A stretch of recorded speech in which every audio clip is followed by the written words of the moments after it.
Visit ABBAeServices.com for fast medical transcription service. This podcast episode is brought to you by AB Music Creative. This episode is brought to you by Dr. Lourdes Capulong.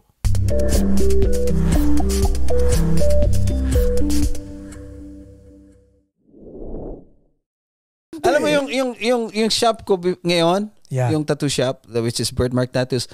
Hindi yan? Yan, Birthmark Tattoos. Oh, Jay, ano nga. Nakikita ba to? Yan o. Di ba? Yun o. I think that was one of the very first Filipino-owned and operated tattoo shop sa BC. Born to do this. Galing, no? Yung Born to do this na yan, actually, based yan sa sarili kong tattoo. Okay. May tattoo ko dito na Born to do this. That was the time that when I decided na ito yung Gusto mong gawin? gusto kong gawin. At saka, Yan yung purpose, in other words. purpose ng life ko. Meron akong... Alam ko yung tattoo mo sa likod, tuwa. Inaalaskan ko kasi si Mayo. Mayo, alam mo kung ano yung tsura ng mukha sa likod.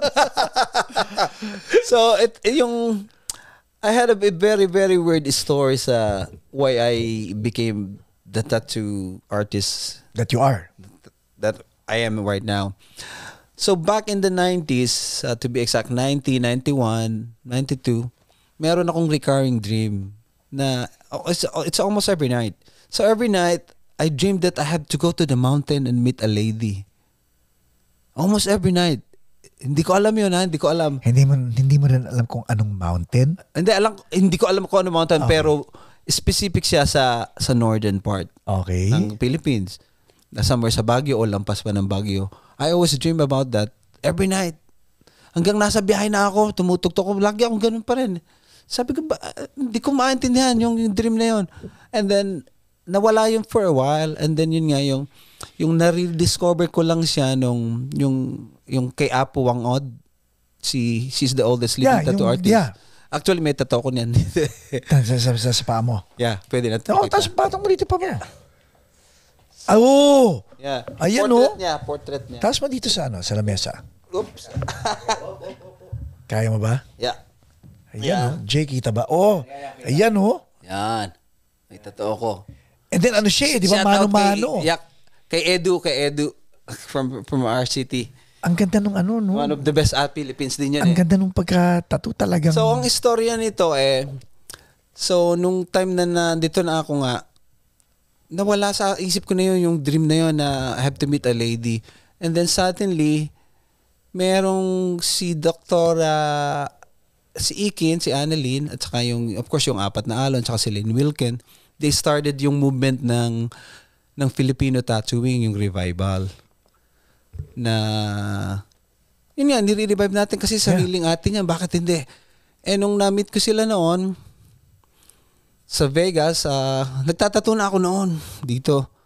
Pero I've been researching about sa ating yung sariling design. Kasi you know what? Sorry nafa-fascinate ako because ngayon bumabalik sa akin and we talked about rudiments. We talked about music. We talk about you sa music theory. We talk about you being well-versed, articulate, and actually yung aptitude mo malalim because you're an educated person.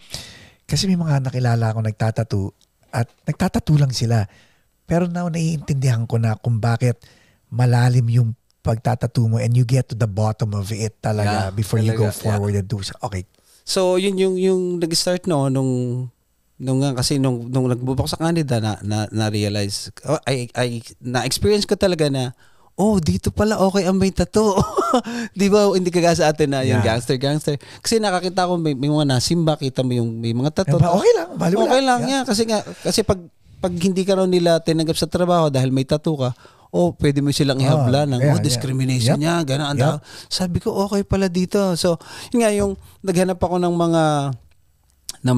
mga tattoo shop. Kaya lang, siyempre, being fresh of the boat. Sako, ang mahal naman ito. Diba?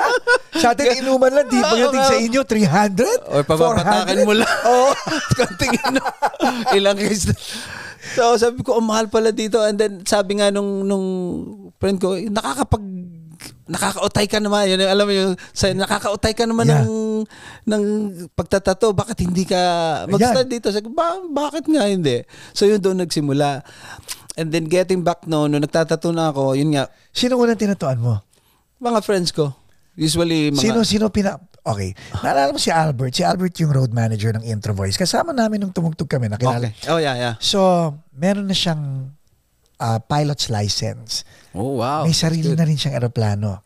Hula mo, ilan sa Intro Voice ang nakasakay na sa kanya? Wala. Shout out kay Albert. Happy birthday. Wala. Bakit? Kasi walang may gusto. Naniniwala kami sa kanya. Pero walang naglalakas loob na sumakay sa kanya. Baka sa amin pa sumabit. Ay, may nakalimutan tayo. Yeah. So ikaw, sino sa mga kaibigan mo ang una nagtiwala sa'yo? Ang mga kaibigan ko na very close. Na, kasi permanent yung gagawin mo sa kanila di ba? Kaya lang, siyempre, yung nakita nila yung drawing ko, ay, magaling mag-drawing to. Talaga. So, they trust me again. And modesty aside, nung the first time I held yung machine, yung well-built machine, I can do a straight line, I can do a perfect circle. Doon pa lang alam mo na ng career to. Sabi ko, I think I can do this. Okay. Tapos yun nga, yung istorya nung kay Apo, nung time na yun, na-rediscover ko siya, at saka I'm digging deep sa roots natin kasi yung tattoo convention in Vancouver is before, ang tawag nila is West Coast Tattoo and Culture Show. Okay. Sabi ko, naging part ako noon. So I was really proud kasi ako yung first Pinoy na nakita ko doon. I'm Philippine born and raised. Sabi ko, kaya lang tattoo and culture. Sabi ko, bakit hindi ko i-represent yung kultura ko sarili? So I dig in deep, and then nga na I came across yung libro ni Lane Wilken at saka yung kay Lars Krotak. And then na-meet ko si Annalyn, si Dr. Aiken. Shout out kay Dr. Aiken ng UP Baguio. Ayun. Ano yun? Siya yung anthropologist. May book siya din na ginawa. And then yung nag-meet kami sa Toronto. Sabi niya, ba't hindi ka umuwi? Kasi buhay pa naman si Apo. Sabi ko, oo nga, ba't hindi ako umuwi? Talagang, I think within 6 months, nag-book na ako. Sabi ko, sige, uwi ako. I really want to meet Apo. Kasi I've been doing yung hand tapping Hawaiian style. Right. And then nung realizing at knowing na buhay pa pala si Apo, bakit hindi ako pumunta? Kasi sa libro ko nakikita at sa YouTube. Sabi ko, bakit hindi? Meron ka ng tattoo ni Apo nung time na nagpunta ka? Wala pa. Okay. So sabi ko, sige, pupunta ako. I'll make time. I'll make yung time nga at saka schedule. So nagpunta ako at the same time nagpunta rin ako ng Dudutan. First time ko sa Dudutan noon. So right after Dudutan, nagdiretso ako sa kanya. And then yun nga yung it's along, I think September, during that typhoon season, maulan na sa atin, maraming landslide. So yung trek papunta sa place niya talagang mahirap kasi ang dami landslide. But we were able to pass all those obstacles or hindrances, whatever you want to call it. And then nung time na yon, yung end of the road, you have to walk. Madagim pa rin noon kasi umuulan. And then ano pakiramdam mo papunta? Excited ako. And then yung suddenly once I reach yung isang certain part ng hill, nag-open yung sky. And then I see yung sun rays. Kinilabutan ako, and then sabi ko, I've been to this place. Hala? Talagang it's hard to to explain. Parang kinalabutan ko na parang galing na ako dito, yung deja vu, di ba? And then it suddenly yung dream ko sa recurring dream mo. Ito yung dream ko. I almost cried. Talagang hindi ko maipaliwanag yung feelings. I'm a modern guy, pero how can you explain that? Correct. Diba? So but I also believe na yung sa spirituality natin. So yung ginawa ko. Then nga, nung gano'n, diretso ako sa kanya, then we talk. Tapos binasa niya yung aura ko. Sabi niya, kasi maganda ro yung binobrot ko. So, walang booking, walang... Wala. Nag-take chance lang. Talaga? Wala. Pero meron nag-hire ako ng isang guide kasi I don't speak the dialect. Yeah. And then walang booking. And nung time na yon, I was very lucky kasi walang turista. Kaalis lang ng Siam. Kasi may logbook siya kita ko. May logbook na nandoon. Tapos ako lang noong time na yon. Ang galing. Sabi ko, ang swerte ko talaga siguro. Tapos kinuwento ko din kay Apo through yung translator. Tapos sabi niya, siguro nga yung nakatadhana sa iyo yan. Sabi ko, gusto kong itong gawin ko na ipagpatuloy yung kultura natin kasi hindi naman lahat makakapunta sa iyo. Correct. Tapos sabi niya, siguro it's about time, tadhana din talaga yan na makarating ka rito. Dinala ka ng paa mo dito. Yun ang pagkakasabi niya. Galing, no? I know, sabi ko. Tapos yun, I was so happy. And then yun nga, yung pinatuan. Yan yung tinato ni Apo. Yeah, ito. Ito yun.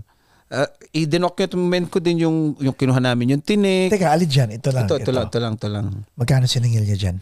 Hindi niya ako siningilan pero I gave her, Something substantial. Oh yeah, really. Okay, so nung tinatatuan ka na niya, ano ang pakiramdam?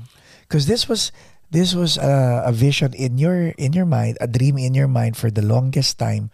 Finally, it's a reality manifesting itself. I know, hindi ko ako makapaniwala na, oh man, this is really happening.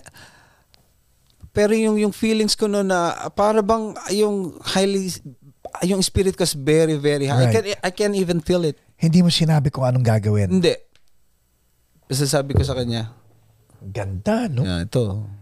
Parang hindi mo lang kung centipede. Centipede. Centipede nga. It's called gayaman in their language. It's for protection din. It also represents yung strength and courage mo. And hindi mo sinabi sa kanya? Hindi. Basta alam niya, bahala siya. Parang yung style na ginagawa mo. Yun. Kasi nga, yun ang talaga. Correct. Yeah. Yun ang talagang style. Ngayon na nangyayari nga, being so commercial, especially sa atin, yung punta ka, you go inside the shop, meron sila ng mga number, saka yung mga listahan, di ba? Yung flash, we call it flash. Oh, ito, number 33. Oh, tuturo mo, di ba? So, yung I wanna keep it as real, as authentic as possible, yung traditional way. Right. Kasi nga yun yung dream ko, and then yun nga yung na-realize ko lang noon na sabi ko siguro I was really born to do this. Nagpatato ako noon, born to do this. Galing, no? So doon ko pinattern yung logo ko ngayon. This is the newest logo actually, na born to do this. Ikaw gumawa? Yeah. By hand lang. Tapos pina-digital ko na lang. May website? Yeah, it's www.birthmarktattoos.com. Okay. Andun din lahat yung istorya ko. And then I try to update it as much as I can, but someone is updating it for me. So ngayon, fast forward years later, is this your full-time gig? Oh yeah, I've been doing this for almost 20 years now.